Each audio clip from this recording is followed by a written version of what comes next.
Sometimes I look at old photos or read through old chat logs from a few years ago, and it feels like I'm looking at a completely different person. Like, who was that? Who was that version of me who laughed so easily? The version who didn't hesitate before sending a text? The one who actually looked forward to tomorrow instead of just trying to survive today? I don't think there was a single dramatic moment where everything changed. It wasn't a massive tragedy or a movie plot. It's sneakier than that. It's like you wake up one day, look in the mirror, and realize you've been slowly chipped away at by time. You're just the leftover pieces of someone you used to love. And that's a really weird type of grief, you know? Mourning someone who is still technically alive. Mourning yourself. I hate how cynical I've become. I used to care so much. I used to be the person who tried harder, who checked in on everyone, who believed that if you just showed people enough love and kindness, the world would give it back to you. But the world doesn't work that way, does it? Every time you open up, it costs you something. Every time you trust someone completely and they leave or they change or they treat you like you're temporary, you lose a little bit of your softness. You build a wall, then another wall, and you tell yourself you're just protecting your peace. You tell yourself you're just growing up and being smart. But you're not just building walls, you're building a cage. And now I'm stuck inside it, looking out at the world, wishing I could feel things the way I used to, but I'm just too tired. I'm just so tired. Remember when you first started playing games like this? Years ago. You didn't care about efficiency or making the perfect automated setup or maximizing your time. You just built a poorly shaped house, put a wooden door on it, and felt completely safe. You'd sit up late with friend groups that don't even talk anymore, laughing until your stomach hurt over things that weren't even funny. Where did those people go? Where did that feeling go? Now you log into an old world and it's just quiet. The structures are still there. The chests are still filled with items you all spent hours gathering together. The old signs still have their usernames on them. But the player list is completely empty, and you just stand there in the middle of a digital ghost town, realizing that the world kept moving, people grew up, moved on, got busy, got distant, and you're the only one left wandering around the ruins of a life you used to have. And you can't even blame them. That's the worst part. You can't be angry at people for growing up. You're doing it too. But it makes you wonder, if we all knew those nights were the last time we'd ever sit up laughing together, would we have stayed awake a little longer? Would we have said something real instead of just saying, "See you tomorrow," and logging off for the last time? The older I get, the louder my head gets. I miss when my mind didn't feel like an enemy territory.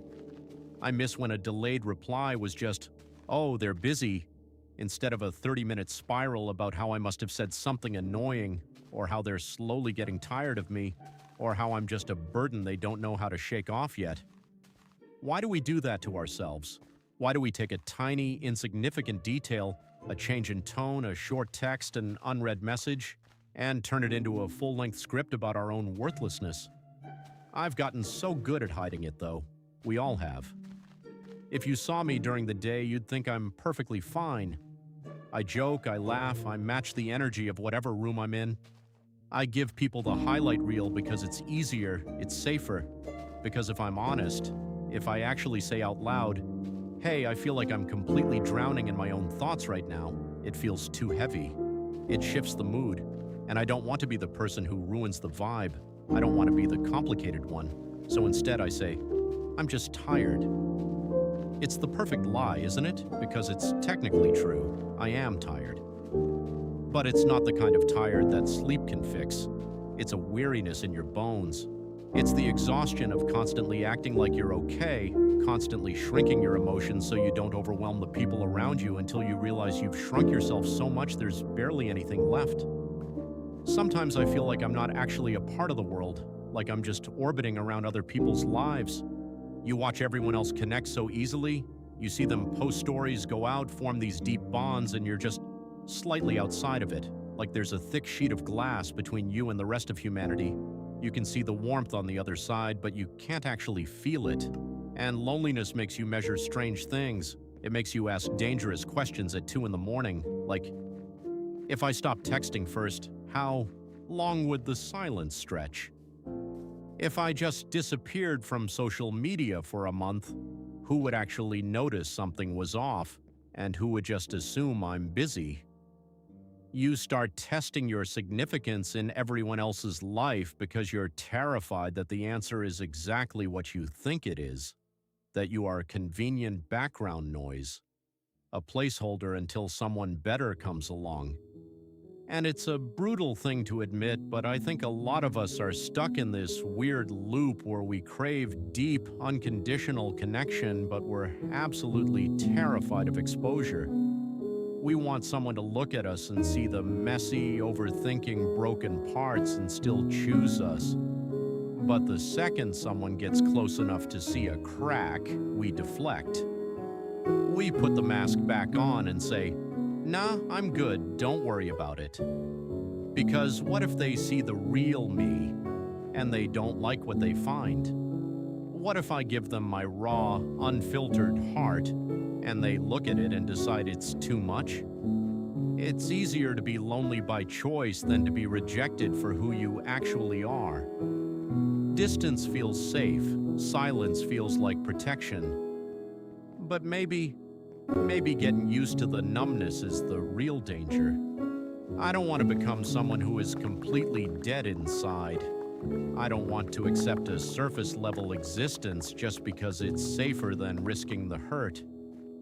The fact that you miss who you used to be, the fact that you feel this empty space inside you, it actually proves something important. It proves that you still care. It proves that your heart hasn't completely shut down yet. You wouldn't feel the weight of the hunger if you didn't know deep down that a fuller life is possible. Maybe the goal isn't to magically snap back into the person you were 3 years ago. You can't undo the things you've been through. You can't unlearn the lessons the world forced you to learn. You can't just erase the scars. But maybe you can stop fighting the person you are right now.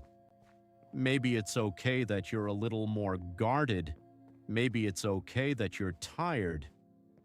But don't let the fear of being too much force you to become nothing at all.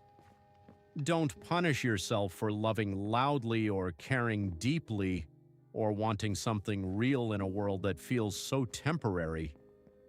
The right people, the ones who actually matter, won't look of your overthinking as a flaw. They won't see your vulnerability as a burden. They'll see it as care. They'll see it as love. So if you're sitting in your room right now staring at your phone, waiting for a notification that isn't coming or wondering how you got so lost, just take a breath.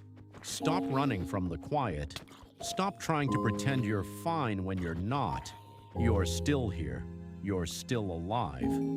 And as long as you can still feel that hunger for connection, there's still a way back home. You just have to stop chasing the ghosts of who you used to be and start figuring out who you want to be tomorrow.